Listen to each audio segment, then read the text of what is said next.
Hello once again, everyone. In this series, we're going to talk about communication methods, both interpersonal and communication styles needed at work. So our objective here is we want to learn the different ways to communicate clearly in a meeting. We want to take a look at which communication styles to avoid and ways to enhance the participant relationships, that is, those who are hearing. And we want to learn the traits of communication styles.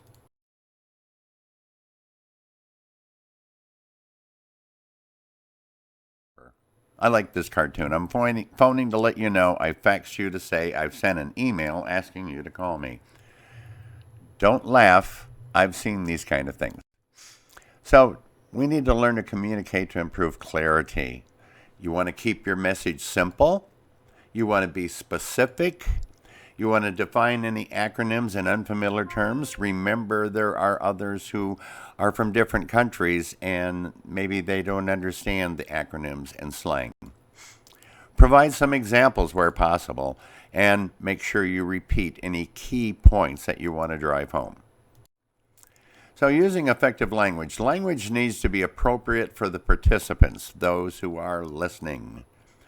And so you should make sure you're clear of their backgrounds, their attitudes, what are their expectations. Make sure you use a language that's comfortable for both you and participants. In other words, by the way, don't use those great big 8-letter words. Talk normal language to everyone. And use a language that's appropriate for the situation. Assertive communication is a style that fosters positive relationships among participants. It builds both positive relationships during meetings, since participants can be honest and open with each other while respectful of each other's viewpoint. Make sure you drive that home whenever you have a group together. Communication styles. 2 styles of extreme assertive communication to avoid. Number 1, aggressive.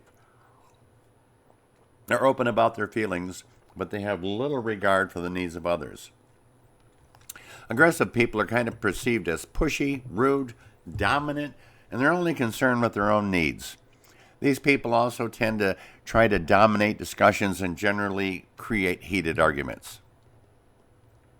And then there's the passive ones. They're reluctant to voice their concerns or their needs, and they're very sensitive to other participants' feelings.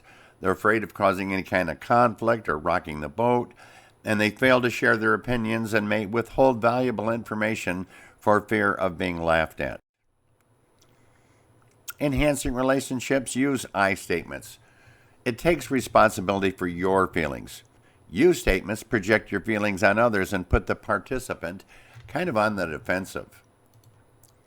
Avoid absolute language. It leaves no room for additional communication and compromise. Use language more open to possibilities to encourage participants to continue offering ideas and suggestions. And give confirming responses. Communicate that you do value their opinion. Encourage them to play active role in meetings and continue offering their ideas and opinions. Let it be known that there is no bad opinion, there is no stupid question, and above all, everyone's opinion is respected. So how do you react to a difficult person? Ever deal with one? I'm sure we all have. So, let's take a look. There are 3 types of communication styles. There's the passive. They pretty much don't have any self-confidence or respect for themselves. But then there's the aggressive person. They have no respect for others. And then there's the assertive. They have respect both for themselves and for others. And I'd like to say this is a style you want to try to replicate. So let's take a look at some of the traits of these people. The passive person tends to be meek. The assertive person tends to be a little more firm. The aggressive person is loud. The passive person doesn't seem to know their rights. The assertive person is a little more direct, and the aggressive person is a little bossy. Passive people tend to get stepped on. Assertive people like the truth and are honest. And aggressive people are pushy. They want to push their ideas on you, whether you agree with them or not. Passive people feel like they can't speak up. Assertive people respect the rights of others, don't interrupt, and they know that they're committed to what they're going to say. And the aggressive people, again, tend to try to dominate. They're intimidating. All right, so now the passive person is a little bit too accommodating, while the aggressive person likes to violate others' rights using their power, their position, or strong language. And the assertive person recognizes the importance of having my needs and rights respected as well as those of others. Passive people tend to talk softly. Aggressive people must get their way, or otherwise they pout. Passive people tend to give cold fish type handshakes, and they don't stand up for their rights. Aggressive people tend to react instantly, jump right in and violate or interrupt your conversation. Passive people like to avoid conflicts. The assertive person is more confident, while the aggressive person doesn't care where or when I blast someone.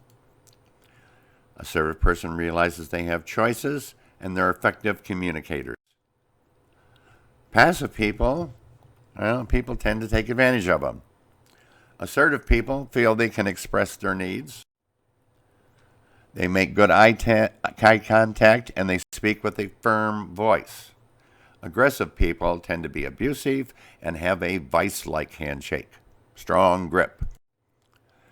So let's take a look at some of these. The passive style summary, they're too intimidated to express thoughts and feelings, so they feel like if they speak up, they get laughed at. They forfeit their rights or freedoms often. They give in to demands so that they'll be accepted. They avoid confrontation at any cost. They don't like conflict. And they often feel like they've been used or taken advantage of. And most of the time, they're driven by anxiety. The assertive type people, they recognize and stand up for their own rights while respecting the dignity of others. They focus on specific issues and problems without belittling either themselves or others. They express their opinions without violating others' rights, and they minimize opportunities to be taken advantage of. They're often open, tolerant, and considerate of others' feelings. They can overcome fear to confront issues that require resolutions. They communicate their feelings of anger diplomatically, not angrily, but politely, without putting others on the defensive. Now let's talk about the aggressive people. They intimidate others to gain control of their thoughts and actions. They manipulate, they accuse, they like fights or arguments. They have little or no regard for anyone else's feelings, and they're generally driven by anger or a narcissistic approach where they feel like they're the only ones correct. Hostility expressed through inaction. They use inertia as a weapon. They give you the silent treatment. They tend to drag their feet.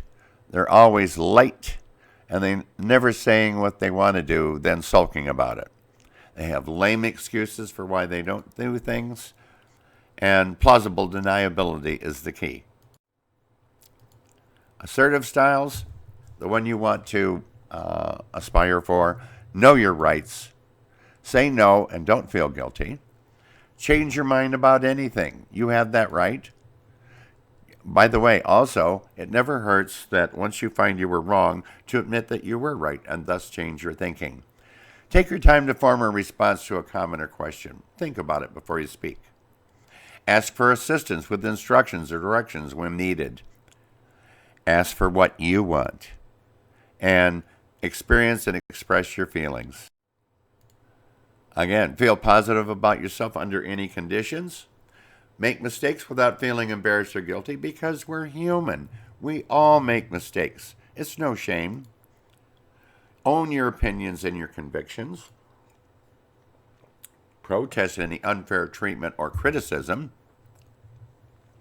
And you want to be recognized for your significant achievements and contributions. Your skills, you need to learn to say no. Learn to use the I statements. Although I will say, when it's a team effort, make sure you give credit to the team by saying, we did this, and it couldn't have been done without all of us. Use eye contact. Look at the people you're talking to. Use assertive body language. Avoid manipulations of people. Be aware of these strategies because they're out there. Intimidation from your aggressive person, or content substitution, and personal attacks, what we call character assassination from those aggressive people. They feel better when they make you look bad. So in closing, know your rights, learn to say no, learn to use the I statement, use direct eye contact, use proper assertive body language, avoid manipulation, and respond rather than react. That's important. It's a two-way street. So I'm going to suggest you view the interpersonal communications and might give you a little help there. Thank you for watching and have a great day.